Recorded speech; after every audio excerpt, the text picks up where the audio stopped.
Good morning to all the world, to all the Filipinos out there, and to our country, Luzon, Visayas, and Mindanao. This is for you. Okay? Alright. Nang mga sandaling iyon lumapit kay Jesus ang mga alagad at nagtanong, sino po ang pinakadakila sa kaharian ng langit? Sino po? Tumawag si Jesus sa isang bata, pinatayo sa gitna nila at sinabi, tandaan ninyo kapag hindi kayo nagbago ng isang katulad ng mga bata, hindi kayo makakapasok sa kaharian ng langit.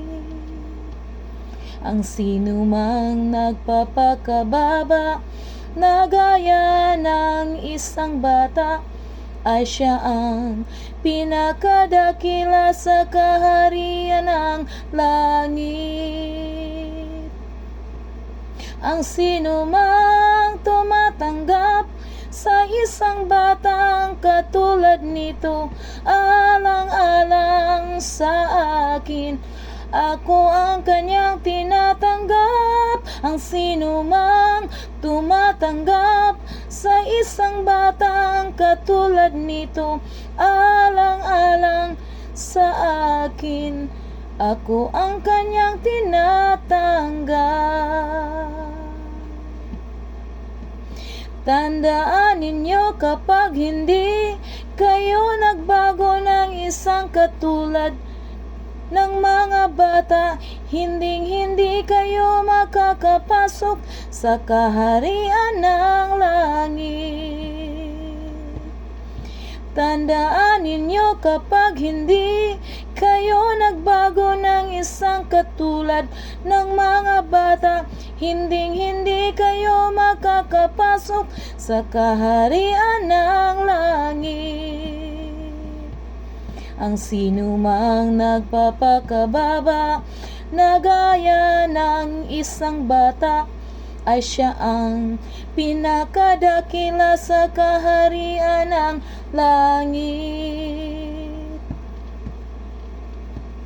Ang sinumang tumatanggap sa isang batang katulad nito, alang-alang sa akin, ako ang kanyang tinatanggap. Ang sinumang tumatanggap sa isang batang katulad nito, alang-alang sa akin, ako ang kanyang tinatanggap. Ang sinumang tumatanggap sa isang batang katulad nito, alang-alang sa akin, ako ang kanyang tinatanggap.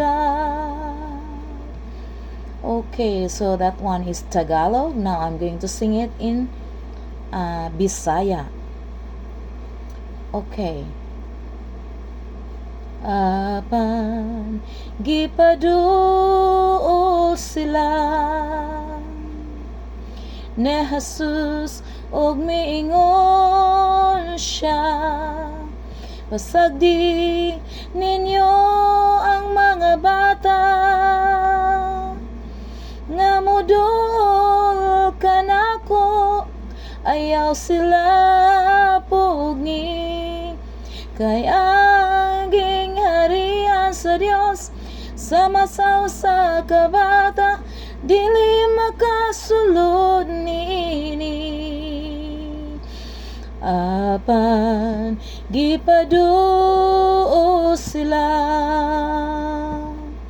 ni Jesus ug miingon siya, pasagdi ninyo ang mga bata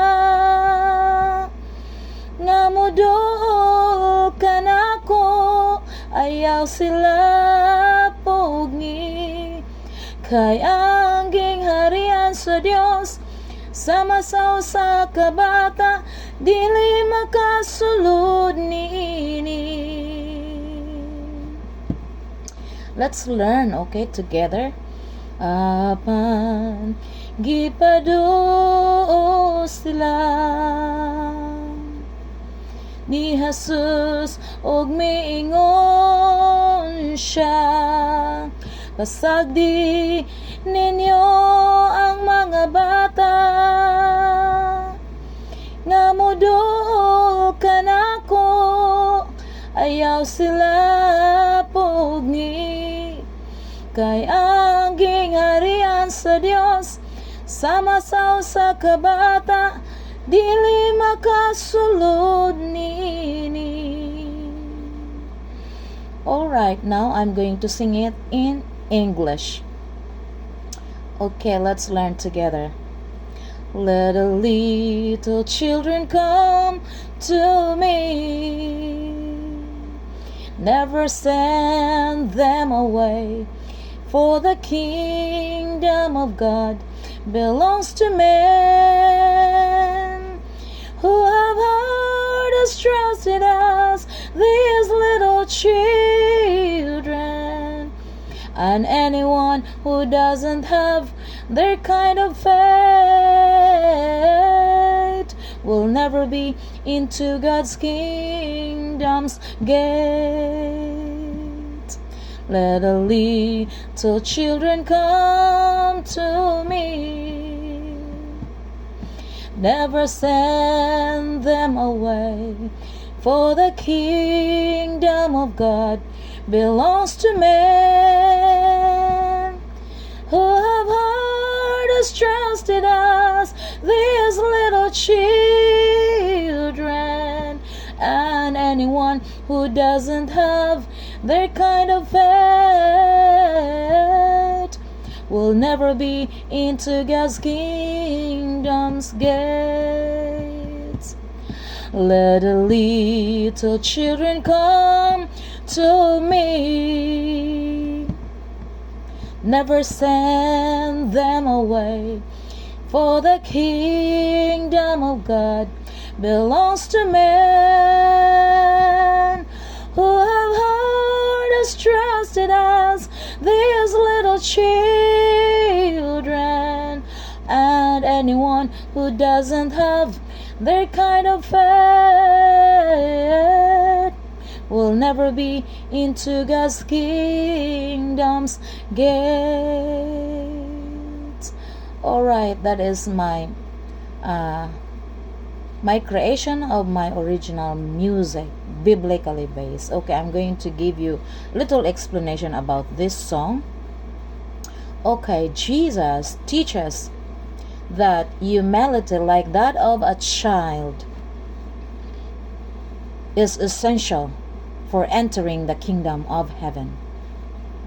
He emphasizes that those who humble themselves will be considered greatest in God's kingdom. This verse highlights that the importance of humility and dependence on God's qualities, often associated with children in the ancient world. Okay, so